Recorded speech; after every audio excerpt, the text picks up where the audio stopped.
राहुल जो एडिटर है कामिनी की देवरानी का, निक्की का,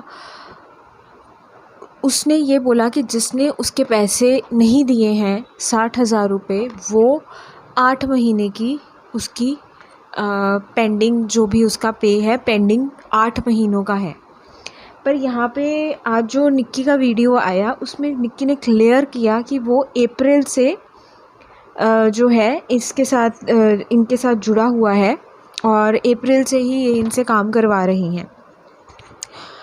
तो ऑब्वियसली ये वो तो है नहीं, वो तो इन्होंने भी क्लियर कर दिया आकर। और उन्होंने ये भी क्लियर किया कि वो इंसान, वो क्रिएटर कोई और है जिसने राहुल के पैसे देने हैं। यानी राहुल झूठ नहीं बोल रहा। राहुल के कमेंट बॉक्स में बहुत ज़्यादा कमेंट्स आए हुए हैं, ये फेक बोल रहा है, ये यूट्यूब पे कंट्रोवर्सी करके छाना चाहता है, व्यूज़ चाहता है। बट ये बात निक्की ने भी क्लियर की कि वो बहुत मेंटली इमोशनली परेशान था क्योंकि उसके पैसे फंसे हुए थे और वो क्रिएटर पैसे नहीं दे रहा था। और ये चीज़ निक्की ने बार बार उस क्रिएटर को बोली थी कि पैसे दे दिए जाए, बट फिर उन्होंने इनको बोला था कि आप इस मैटर में मत पड़ो, आप इस मैटर से दूर रहो क्योंकि ये आपका मैटर नहीं है।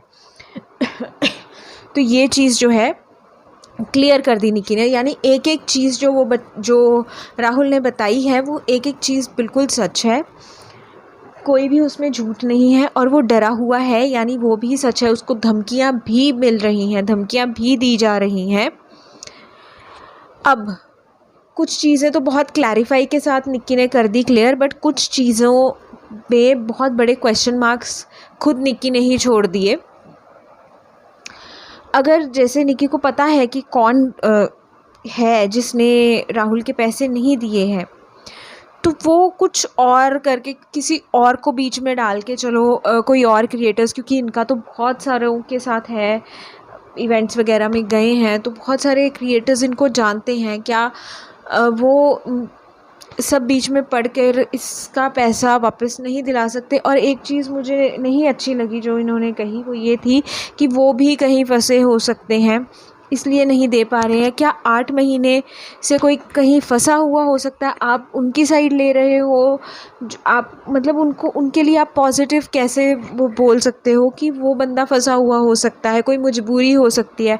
क्या उस मजबूरी में उस राहुल के क्रेडिट कार्ड, बजाज के कार्ड पे टीवी ले लिया जाएगा और फिर उसको ये धमकी दी जाएगी कि मैं EMI नहीं भरूँगा। EMI नहीं भरने का मतलब होता है कि कल को उसका सिबिल स्कोर ख़राब हो जाएगा और वो बेचारा कुछ भी नहीं ले पाएगा। तो ये बहुत बड़ी बात हो जाती है, बहुत बड़ी बात हो जाती है। यानी किसी को इतना टॉर्चर और इतना परेशान करना, आप उस इंसान को सही नहीं बोल सकते हो, ठीक है। तो यहाँ पर ये चीज़ हो गई। अब कुछ चीज़ें जो मुझे इनके क्वेश्चनेबल लगी वो ये थी कि राहुल ने अपने ब्लॉग में बोला था कि वो उसको काम से निकाला गया है उनसे इन्फ्लुएंस होकर जिन्होंने इसके पैसे अभी नहीं दिए हैं, मारे हुए हैं। तो फ़िलहाल तो ये राहुल काम कर रहा था इन दोनों के पास, देवर देवरानी के पास। तो क्यों उन्होंने इन्फ्लुएंस होकर फिर राहुल को निकाल दिया? और फिर क्यों आप आके ये स्टेटमेंट दे रहे हो कि वो खुद छोड़ के चला गया और मुझे बताकर भी नहीं गया? और चलो ठीक है, आपने एडवांस में सैलरी दे दी, क्या उसकी पॉकेट में एक 48 रुपीज़ थे, 48 to 50 रुपीज़ थे, वो क्या वो अगर आपके ससुर जी को बताकर गया है, अगर वो विष्णु को बताकर गया है, तो आपको क्यों नहीं बताकर गया? जबकि आपने खुद अपने ही ब्लॉग में ये माना है कि उससे हमारी एक रात पहले बात हुई थी। वो बोल रहा था कि उसके पापा की तबीयत ज़्यादा ख़राब है तो उसको छुट्टी चाहिए, उसको जाना है, और आपने उसको ये बोल दिया कि ठीक है, तुम 2-3 दिन बाद तुम्हारा शूट है, उसके बाद चले जाना। आप सोचो, अगर वो नॉर्मल सर्कमस्टांसिस में आपसे बोल रहा होता कि मेरे को जाना है, आप ये बोलते कि ठीक है तुम 2-3 दिन बाद चले जाना, तो बात जमती। बट आप उसके पापा की तबीयत, वो बोल रहा है कि ज़्यादा ख़राब है और मेरे को जाना है, तो आप उसको रोक रहे हो 3 दिन। मतलब 3 दिन बहुत ज़्यादा होते हैं और 3 दिन बाद आपका शूट है, यानी उसके बाद आप उसको परमिशन दे रहे हो कि वो जाए।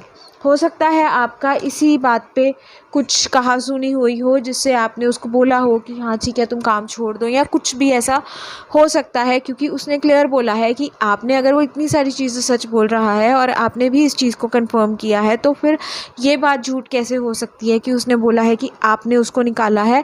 दूसरी चीज़ है, वो विष्णु को बता के जा रहा है, वो आपके ससुर जी को बता के जा रहा है। ऐसा हो ही नहीं सकता कि वो आपको ना बता के गया हो। वो डेफ़िनेटली आपको कुछ ना कुछ तो आपके बीच में बात हुई होगी, ठीक है। आप देखो, पैसों के मामले में मैंने पहले भी वीडियो में बोला है कि आप लोग जो हो पानी की तरह पैसा बहाते हो, तो मुझे नहीं लगता आप किसी का इस तरह से रोक सकते हो पैसा। पर चलो, अगर आपने उसको काम से जाने के लिए कह भी दिया, पर उसको एटलीस्ट उतना तो दे के भेजो कि हाँ वो ट्रैवल कर पाए। आपको पता है कि उसने सारी सैलरी अपने घर भेज दी थी क्योंकि उसके पापा बीमार थे और उसके पास कुछ नहीं होगा, तो आपके पास उसने काम किया, आपने उसको एक 100